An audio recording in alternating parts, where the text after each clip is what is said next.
ಇಂದು ವಿಶ್ವ ಒಂದು ಹೊಸ ಸಮಸ್ಯೆಯನ್ನು ಎದುರಿಸ್ತಾ ಇದೆ. ಅದೇನೆಂದ್ರೆ ಕೊರೋನಾ ಅನ್ನುವಂಥ ಒಂದು ವ್ಯಾಧಿ. ಅದು ಎಲ್ಲರನ್ನೂ ಕೂಡ ಬಿಚ್ಚಿ ಬೀಳಿಸಿದೆ. ಯಾಕೆಂದ್ರೆ ಮನುಷ್ಯ ಜನಾಂಗಕ್ಕೆ ಅಪಾಯ ಬರುವಂತ ಸೋಂಕು ರೋಗವಾಗಿದೆ. ಈ ಹಿಂದೆ ಪ್ರಪಂಚದಲ್ಲಿ ಅನೇಕ ಬಾರಿ ಪ್ಲೇಗು ಮತ್ತೆ ಬೇರೆ ಬೇರೆ ರೀತಿಯ ವ್ಯಾಧಿಗಳು ಬಂದು ಜನರನ್ನ ಸಾವಿರಾರು ಸಂಖ್ಯೆಯಲ್ಲಿ ಕೊಂಡು ಹೋಗಿದ್ದಾವೆ. ಈ ಪ್ಲೇಗು ಮತ್ತು ಮುಂತಾದ ಸೋಂಕು ರೋಗಗಳು ಆಗ ಬಂದಾಗ ಅದಕ್ಕೆ ಪರ್ಯಾಯವಾದ ಔಷಧಿ ಇರಲಿಲ್ಲ ಮತ್ತು ಅದಕ್ಕೆ ಬೇಕಾದಂತ ಸವಲತ್ತುಗಳು, ವೈದ್ಯಕೀಯ ಸವಲತ್ತುಗಳು ಆಗಿರಲಿಲ್ಲ ಮತ್ತು ಮಾಹಿತಿ ಇರಲಿಲ್ಲ.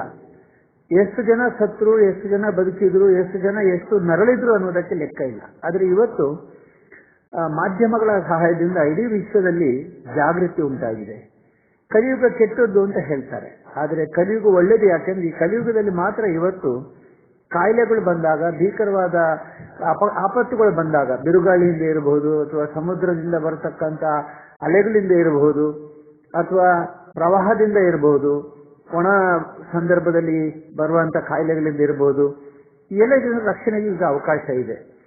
ಇವತ್ತು ಕೊರೋನಾ ವ್ಯಾಧಿ ಕೂಡ ಎಲ್ಲಿ ಹುಟ್ಟಿತೋ, ಎಲ್ಲಿ ಬೆಳೆಯಿತೋ ಅದು ನಮಗೆ ಮುಖ್ಯ ಅಲ್ಲ. ಆದರೆ ನಮ್ಮ ರಕ್ಷಣೆ ಮಾಡಿಕೊಳ್ಳೋದು ನಾವು ಬಹಳ ಮುಖ್ಯ. ಇವತ್ತು ಕೊರೋನಾ ಕಾಯಿಲೆಯಿಂದಾಗಿ ಸಾವು ಬರುತ್ತೆ ಅನ್ನೋದು ನಿಶ್ಚಯ. ಆದರೆ ಇನ್ನುವರೆಗೆ ಅದಕ್ಕೆ ಬೇಕಾದ ಔಷಧಿಯನ್ನ ಯಾರು ಹುಡುಕಲಿಲ್ಲ ಅಥವಾ ಹುಡುಕಲಿಕ್ಕೆ ಸಾಧ್ಯವಾಗಿಲ್ಲ. ಅದಕ್ಕಾಗಿ ಶ್ರೀ ಮಂಜುನಾಥ ಸ್ವಾಮಿಯನ್ನು ಪ್ರಾರ್ಥಿಸೋಣ. ಆದರೆ ಅದುವರೆಗೆ ನಾವು ಹೇಗೆ ನಮ್ಮನ್ನು ನಾವು ರಕ್ಷಿಸಿಕೊಳ್ಬೇಕು ಅನ್ನೋದು ಬಹಳ ಮುಖ್ಯ. ಹಾಗಾಗಿ ಮೊದಲನೇದಾಗಿ ನಮ್ಮ ಕೇಂದ್ರ ಸರ್ಕಾರದಿಂದ ಪ್ರಧಾನಿಗಳಾದಂತಹ ಶ್ರೀ ನರೇಂದ್ರ ಮೋದಿಜಿಯವರು ಒಂದು ಒಳ್ಳೆ ಸಂದೇಶವನ್ನು ಕೊಟ್ಟು ಬಹಳ ಕಟುವಾದ ತೀರ್ಮಾನವನ್ನು ಕೈಗೊಂಡಿದ್ದಾರೆ.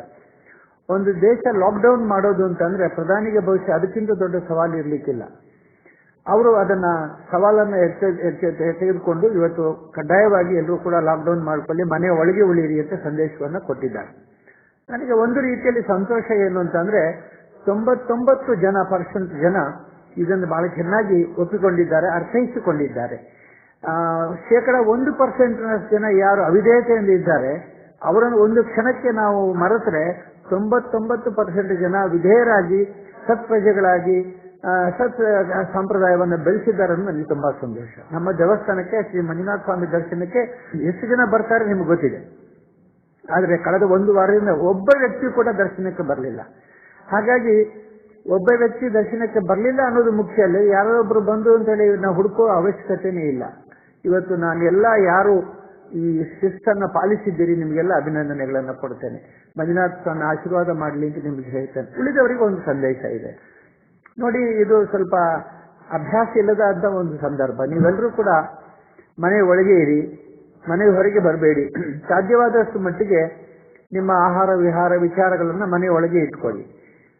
ಕುಟುಂಬದವರ ಜೊತೆಗೆ ಸಮಯವನ್ನ ಕಳೆಯೋದಕ್ಕೆ ಇದು ಒಳ್ಳೆ ಅಭ್ಯಾಸ, ಒಳ್ಳೆ ಸಮಯ. ಆದರೆ ಎಷ್ಟೋ ಮನೆಯಲ್ಲಿ, ಸಣ್ಣ ಮನೆಗಳಲ್ಲಿ, ಮಧ್ಯಮ ವರ್ಗ ಮತ್ತು ಶ್ರೀಸಾಮಾನ್ಯರ ಮನೆಗಳಲ್ಲಿ ಎಲ್ಲರೂ ಒಟ್ಟಿಗೆ ಇರೋದು ಕಷ್ಟವಾಗಿತ್ತು. ದುಡಿಮೆ ಹೋಗುವ ಗಂಡಸರು ಮನೆಗೆ ಒಳಗೆ ಇದ್ದುಕೊಂಡು ಚಡಪಡಿಸ್ತಾರೆ.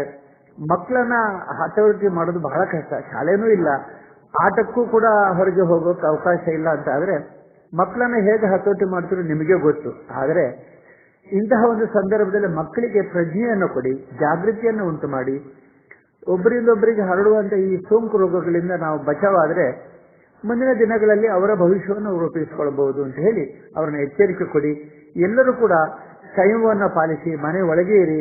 ಸಾರ್ವಜನಿಕ ಸ್ಥಳಗಳಿಗೆ ಅನಿವಾರ್ಯವಾದಂತಹ ಸಂದರ್ಭ ಅಂದ್ರೆ ಹಾಲು ಅಥವಾ ಹಣ್ಣು ತರಕಾರಿಗಳು ತೆಗೆದುಕೊಂಡು ಬರಬೇಕಾದಂತಹ ಸಮಯ ಇದ್ದಾಗ ಒಬ್ಬರೇ ದೂರ ದೂರ ಅಂತರವನ್ನ ಕಾದುಕೊಂಡು ರಕ್ಷಣೆ ಮಾಡಿಕೊಳ್ಳಿ ಎಂದು ನಿಮಗೆ ಹೇಳ ಬಯಸ್ತೇನೆ.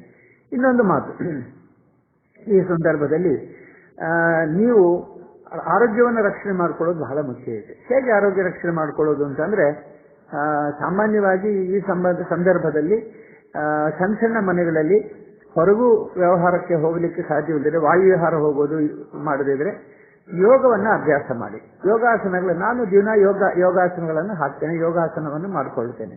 ಇದರೊಂದಿಗೆ ಇನ್ನೊಂದು ಸಲಹೆ ಇದೆ.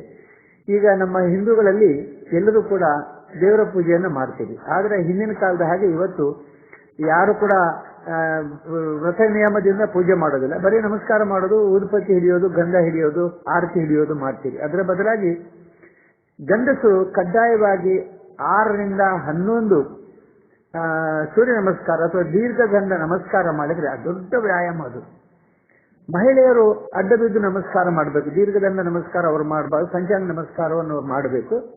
ಅವರು ದಿನ ಮಾಡಿ ಎದ್ದು ಒಂದು ಸಲ 5 ಸಲ ಅಥವಾ 6 ಸಲ ಅಥವಾ 11 ಸಲ ಎದ್ದು ಮಾಡಿ, ಅದೇ ದೊಡ್ಡ ವ್ಯಾಯಾಮ ಆಗುತ್ತೆ. ಹೊಟ್ಟೆಯ ಎಲ್ಲ ಸ್ನಾಯುಗಳು ಕೂಡ ವ್ಯಾಯಾಮ ಕೊಡ್ತದೆ. ಅದೇ ರೀತಿಯಲ್ಲಿ ನಾವು ಬಗ್ಗೆ ನಮಸ್ಕಾರ ಮಾಡಿದ ರಕ್ತ ಸಂಚಾರ ಹೆಚ್ಚಾಗುತ್ತೆ. ಆಮೇಲೆ ಉಸಿರಾಟದ ವ್ಯವಸ್ಥೆ ಹೆಚ್ಚಾಗುತ್ತೆ ಮತ್ತು ಕೈಕಾಲುಗಳೆಲ್ಲ ಸಡಿಲವಾಗುತ್ತೆ. ಇದರಿಂದಾಗಿ ಎಲ್ಲರೂ ಕಡ್ಡಾಯವಾಗಿ ಗಂಡಸರು ದೀರ್ಘದಂಡ ನಮಸ್ಕಾರ, ಹೆಣ್ಣುಗಸರು ಅಡ್ಡಬಿದ್ದು ನಮಸ್ಕಾರ ಮಾಡುವ ಪರಿಪಾಠವನ್ನು ಬೆಳೆಸ್ಕೊಂಡ್ರೆ ತುಂಬಾ ನಿಮಗೆ ಅದರಿಂದ ಆರೋಗ್ಯಕ್ಕೆ ಒಳ್ಳೆಯದಾಗುತ್ತೆ. ಮಿತವಾದ ಆಹಾರ ಇರಲಿ.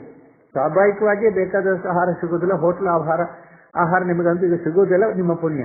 ಆದರೆ ಹಿತ ಬುಕ್ ಮಿತ ಬುಕ್ ಅನ್ನುವ ಹಾಗೆ ಹಿತವಾದ ಆಹಾರ ಮಿತವಾದ ಆಹಾರ ಸೇವನೆ ಮಾಡಿ. ಮಕ್ಕಳಿಗೆ ಕೂಡ ಮನೆಯಲ್ಲಿ ವ್ಯಾಯಾಮಗಳನ್ನು ಹೇಳ್ಕೊಡಿ, ಯೋಗಾಸನಗಳನ್ನು ಹೇಳ್ಕೊಡಿ, ಒಳ್ಳೆಯ ಸಂಸ್ಕಾರವನ್ನು ಹೇಳಿ. ಖಂಡಿತವಾಗಿ ಈ ಸೋಂಕು ವಾಸಿ ಆಗುತ್ತೆ, ಈ ಸೋಂಕು ಹೋಗುತ್ತೆ, ಇದು ಶಾಶ್ವತ ಇರೋದಿಲ್ಲ.